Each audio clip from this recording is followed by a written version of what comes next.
Si c'était à notre époque, on allait se poser des questions, on allait dire, oh, mais qu'est-ce qui se passe? Mais ce frère qui est toujours là, qui est toujours zélé, qui craint Dieu, qui aime Dieu, qui sert Dieu avec crainte et tremblement, comment est-ce qu'il peut se retrouver dans cet état? On devait déjà commencer à murmurer, à dire beaucoup de choses là-dessus.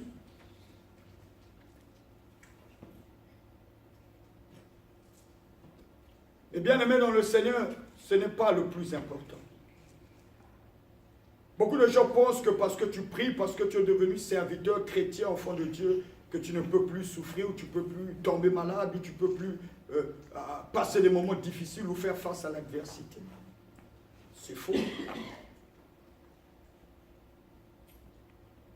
Ce n'est pas parce que tu es serviteur, ce n'est pas parce que tu prêches, ce n'est pas parce que tu chantes, ce n'est pas parce que tu es fidèle à Dieu ou que tu intègres que tu ne peux plus connaître des problèmes dans ta vie.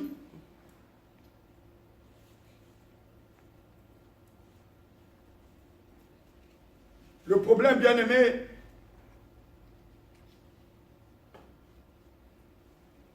c'est que même notre Seigneur, notre Dieu, Jésus, le Fils de Dieu, sur la terre des vivants, sur la terre des hommes, il a aussi connu la souffrance. Il a aussi connu l'adversité. Le problème, ce n'est pas d'être malade. Le problème, ce n'est pas faire face à l'adversité. Ce n'est pas de souffrir. Le problème, ce n'est pas parce que tu es chrétien ou enfant de Dieu ou serviteur ou chante. Non.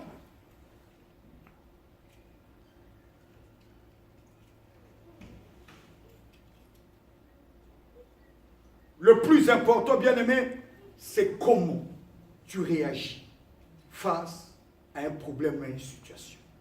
Le plus important, c'est ton attitude face à une circonstance donnée. Un problème quelconque. La Bible nous parle de Job. La Bible dit aussi que Job était droit, intègre, il craignait Dieu. Il était fidèle à Dieu. Mais un jour, il est tombé malade. Il est aussi mourant.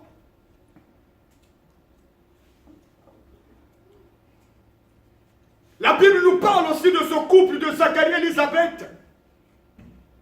La Bible dit que tous deux, monsieur, madame, ils étaient intègres, ils étaient droits, ils craignaient Dieu.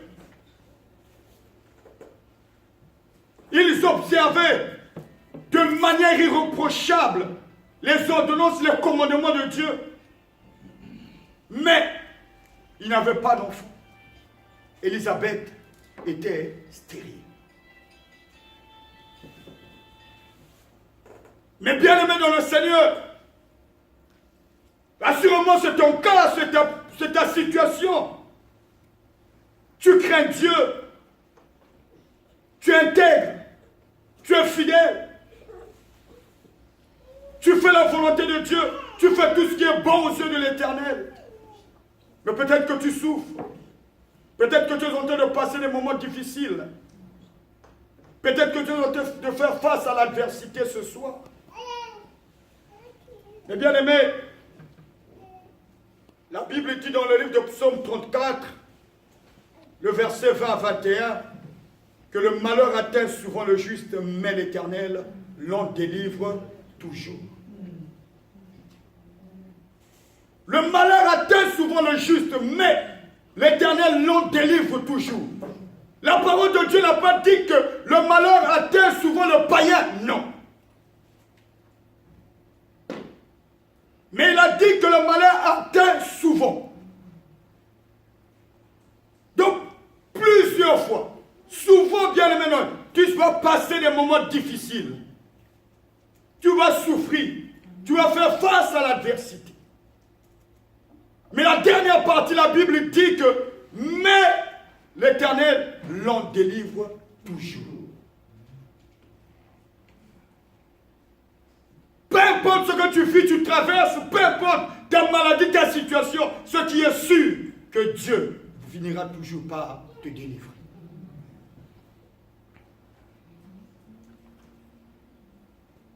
Dieu finira toujours, bien aimé dans le Seigneur, par te délivrer. Et dans le livre toujours de Psaume, le chapitre 37, le verset 25, c'est David qui parle, qui dit, j'étais jeune, j'ai vieilli, je n'ai jamais vu un juste être abandonné, ni sa descendance mendier du pain.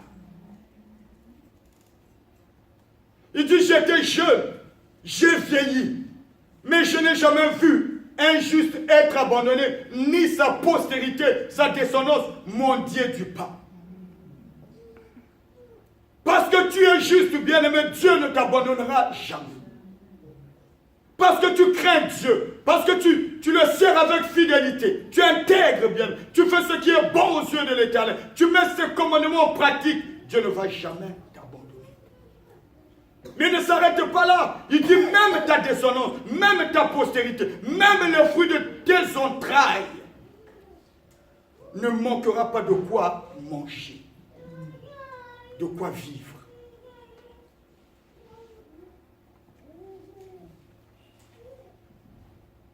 Bien-aimé dans le Seigneur,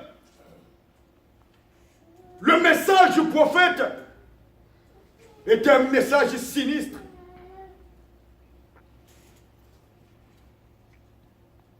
Je dis qu'Ézéchias s'attendait à un message de réconfort de la part de Dieu.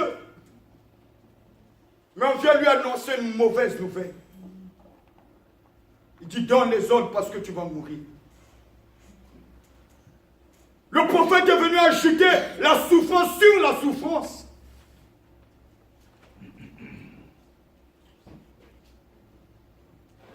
C'est un message surprenant pour Ézéchias. Assurément qu'il était troublé. Assurément il était bouleversé. Assurément qu'il était aussi angoissé. Mais bien aimé dans le Seigneur, j'ai dit le problème, ce n'est pas d'être chrétien, ce n'est pas d'être prédicateur, ce n'est pas d'être chanteur, ce n'est pas d'être pasteur, d'être prophète. Le problème, c'est ton attitude, comment tu réagis.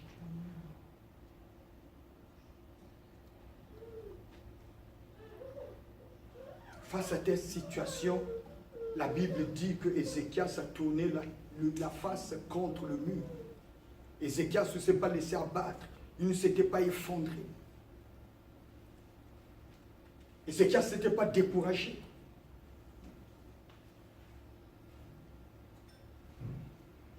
Ézéchias, bien aimé, n'avait pas baissé les bras.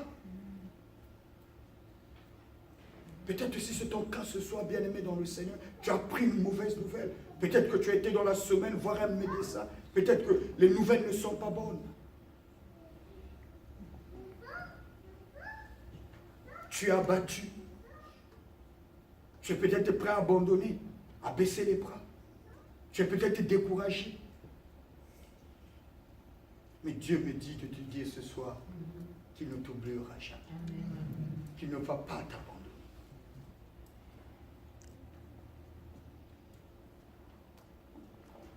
Ézéchias, bien aimé, je dis, ne s'est pas effondré. Ézéchias ne s'est pas laissé abattre par cette mauvaise nouvelle. Mais Ézéchias a prié Dieu. C'est ce que Dieu nous appelle à faire ce soir. C'est l'attitude que Dieu veut que nous puissions avoir. Ézéchias n'avait pas posé des questions à Dieu. Pourquoi ça? Pourquoi cela? Non. Mais lui, son problème, c'est invoquer son Dieu. C'est tourner son regard vers l'Éternel. Malgré la mauvaise nouvelle qui venait de la part de Dieu. C'était la décision de Dieu. Mais il a prié Dieu. C'est l'attitude que nous devrions, Église, avoir devant les problèmes. Peu importe la grandeur, peu importe la durée. Nous devrions nous confier en ce Dieu, lui parler, l'invoquer. La Bible dit, invoque-moi le jour de la détresse, je te délivrerai et tu me glorifieras.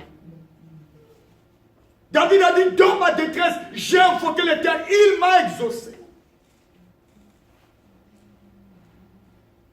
La Bible dit, recommande ton sort à l'Éternel, mets ta confiance en lui et il agira.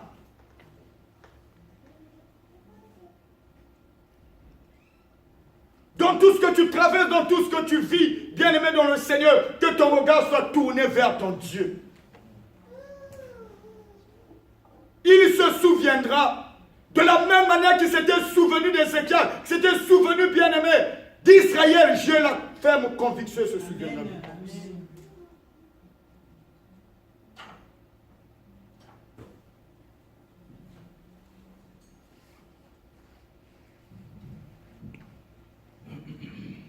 Ézéchias a prié son Dieu.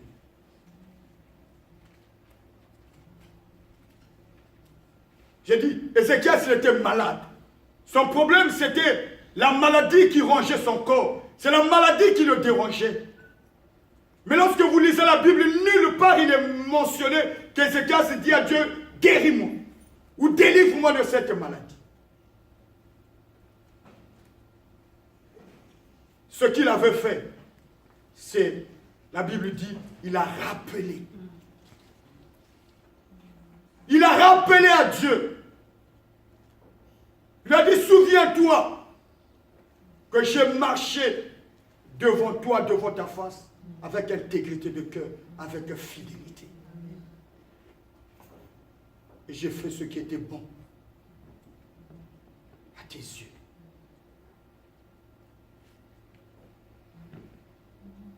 Il a rappelé, bien-aimé, à Dieu